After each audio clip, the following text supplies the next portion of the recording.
News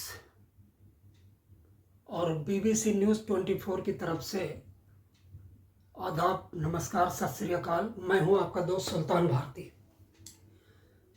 एक film आई है आदिमानव।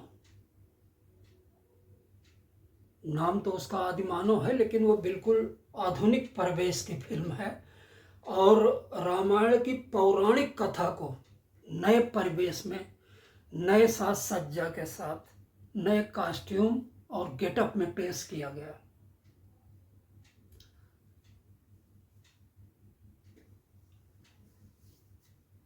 बदलाव की इस प्रक्रिया के साथ रावण की दाढ़ी भी भेंट चढ़ गई, क्योंकि इस फिल्म में, आदिमानव फिल्म में, रावण को बगैर मूंछ के दिखाया गया है, दाढ़ी के साथ।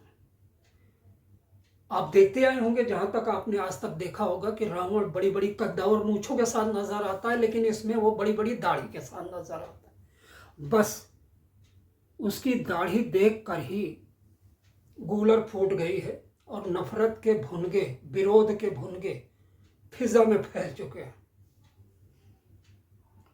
रावण की दाढ़ी देखकर कुछ लोगों को इतना शॉक लगा है, कि इतना सदमा पहुंचा है, इतनी तकलीफ हुई है, इतने आहत हुए हैं कि उन्होंने विरोध का स्वर मुखर कर दिया है कि फिल्म को बैन किया जाए।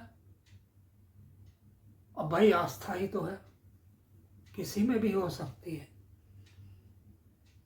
वो कह रहे हैं कि रावण को दाढ़ी में दिखाकर रावण का घोर अपमान किया गया, और उसके उस अपमान से पता नहीं रावण अपमानित हुआ है या नहीं, या खुद को अपमानित महसूस कर रहा है या नहीं, लेकिन उसके अपमान से कुछ लोग बहुत अपमानित महसूस कर रहे हैं अपने आप को। क्या अपनापन है, क्या जुड़ाव है, क्या प्रेम है।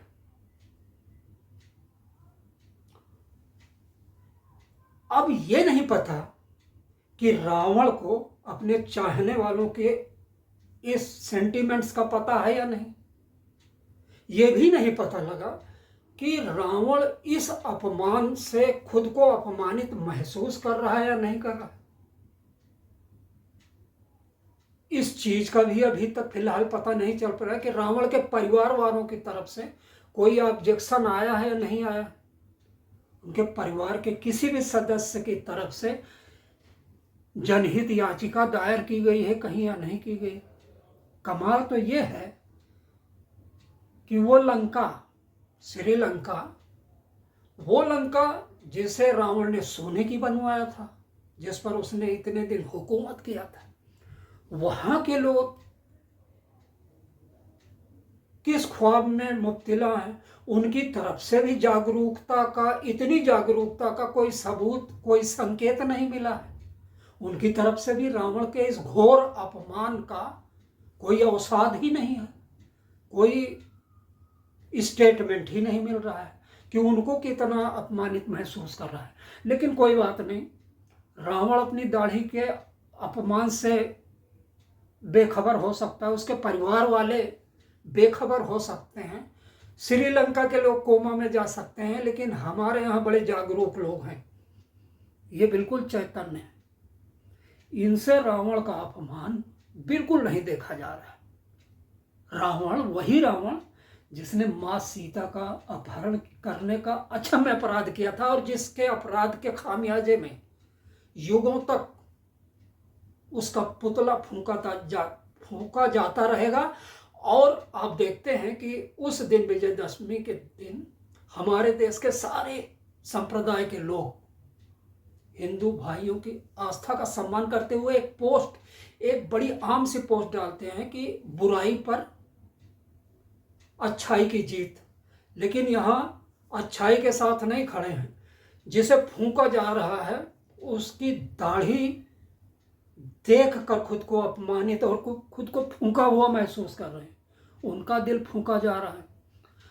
और जब उनसे मीडिया ने पूछा कि आप इतना घनघोर पीड़ित अपने आप को क्यों महसूस कर रहे हैं, अपमानित क्यों महसूस कर रहे हैं, तो उनका तर्क देखिए। उनमें से कुछ लोग कह रहे हैं कि रावण को दाढ़ी में दिखाना नहीं था और दिखाया गया तो उसकी दाढ़ी, तो रावण की जो दाढ़ी दिखाई गई है फिल्म में, वो तो अलाउद्दीन खिलजी की दाढ़ी से टेली करती है।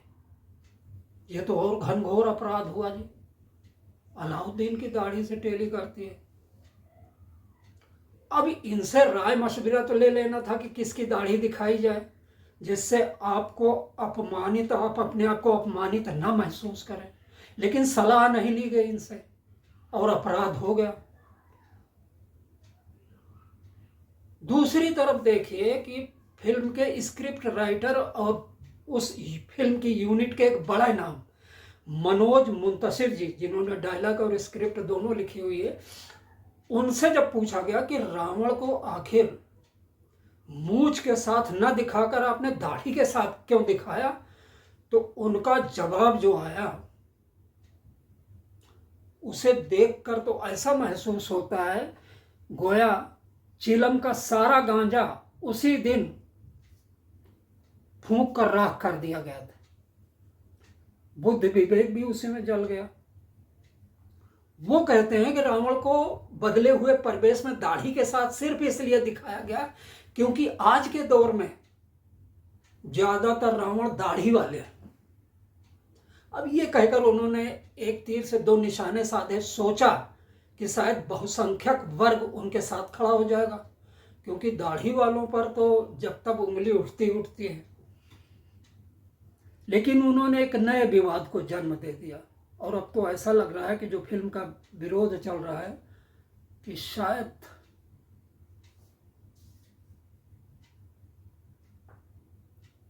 फिल्म दिखाई जाए, बाकी उम्मीद तो नहीं है। लेकिन ऐसे लोग जो राम की जगह रावण के साथ में अपने आप को जोड़ लेते हैं और उसके दुख से, उसके अपमान से खुद को अपमानित महसूस कर सकते हैं, इनका क्या किया जाए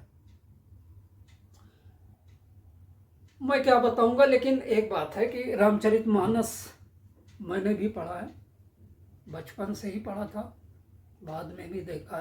रामचरितमानस में गोस्वामी तुलसीदास जी की एक अर्धाली है, ध्यान दीजिएगा कि जाके हृदय न राम वैदेही, कि जिसके दिल में राम और सीता जी की प्रेम नहीं है, जाके प्रिय न राम वैदेही,